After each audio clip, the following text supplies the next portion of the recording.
Welcome to Wisdom of the Bible channel. Harvard scientists found that 99.9% of African American men carry DNA linked to ancient Levites, the priests of Israel. I was taught to trust data, not prophecy. At Harvard, we focus on numbers and facts, not stories of divine destiny. Yet the DNA began to tell a story, whispering names like Moses and Aaron through centuries of hardship and exile. This wasn't doubt. It was a moment of truth. We started this study to trace African American ancestry, expecting to find links to African tribes like Yoruba or Bantu. Instead, we found a clear pattern, a Y chromosome marker tied to the Levites, Israel's priests. At first, we thought it was a mistake. We tested again, sent samples to other labs, and checked ancient bones from the Second Temple period. The results were undeniable. This was no myth. It was written in their genes. This DNA belongs to the Levites, chosen to serve God, not to own land. Their blood survived slavery, segregation, and silence, speaking now in a Harvard lab. The chance of this happening randomly is less than 1 in a trillion. This isn't just science, it's a lost priesthood coming to light. What does it mean that descendants of the enslaved carry the blood of Aaron, God's chosen priests? The truth shakes the story America tells itself. Those called unworthy were always sacred. Their DNA endured whips, chains, and forced name changes. It survived attempts to erase their faith and identity.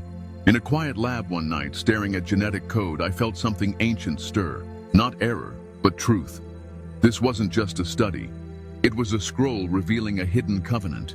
This isn't about race or religion, it's about inheritance. The descendants of slaves carry the blood of priests who served in Solomon's temple. If this is true, the world's moral foundation must shift. We thought we were studying ancestry, but we uncovered a divine plan. The Levites are rising again, not just in Jerusalem, but in places like Harlem and Detroit, their fire burning in churches and streets. Rome knew the truth and hid it for 2,000 years. When Rome destroyed Jerusalem, it wasn't enough. They attacked memory itself, erasing the Levites from history. Dark-skinned priests who knew God's law were too dangerous for an empire claiming divine power. Rome rewrote the story, turning Yeshua, a brown-skinned rabbi, into a pale figure to fit their world. The Levites' songs became spirituals, their garments traded for rags. Yet, the Levites endured. Their DNA, found in African American men and tribes like the Lemba and Igbo, sings of their priesthood. Rome didn't destroy them, it scattered them. Their covenant wasn't broken, it was buried. Now in labs and communities, their identity is rising again, not in temples, but in everyday lives, from choirs to protests. The world tried to silence this truth. When our study leaked, no one debated it, they buried it. Journals rejected our work without reason, funding vanished. Colleagues grew distant, urging us to stop. They feared what this meant. African Americans aren't just survivors of slavery, they're heirs to a sacred priesthood. This discovery could fulfill ancient prophecies. Ezekiel spoke of scattered Levites returning. Malachi promised their purification. Revelation counts them among the sealed. If African American men carry Levi's DNA, the story of empire fails. Whips couldn't erase their destiny. Their blood moves in gospel songs and protests, rebuilding altars with truth, not stone. The Vatican knows this and fears it. Their archives hold hidden scrolls and erased histories. Rome claimed to be the new Israel, but the true priests were enslaved, not lost. This DNA is a call to return, not to sacrifice, but to spiritual fire. The lie of empire is ending. The Levites are awakening, their blood carrying a truth no power can silence.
Hello, dear viewers. Thank you for watching our channel, Wisdom of the Bible.